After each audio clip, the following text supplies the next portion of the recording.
আল্লাহ যার রব, নবী মুহাম্মদ সাল্লাল্লাহু আলাইহি সাল্লাম যার রসুল, কোরআন যার কিতাব, ইসলাম যার ধর্ম, সে চরিত্রহীন হবে কেন?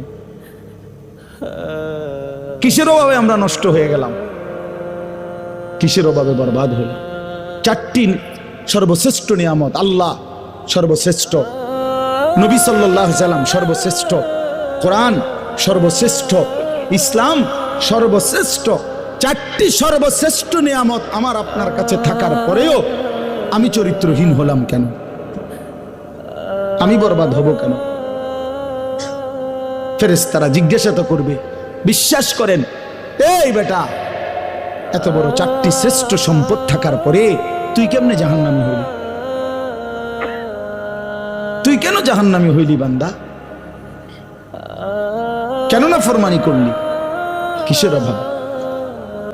এই জন্য আপনাদের কাছে আমি অনুরোধ করছি, রাত হয়ে গেছে, মেহেরবানি করে আপনারা ভাবতে শিখেন।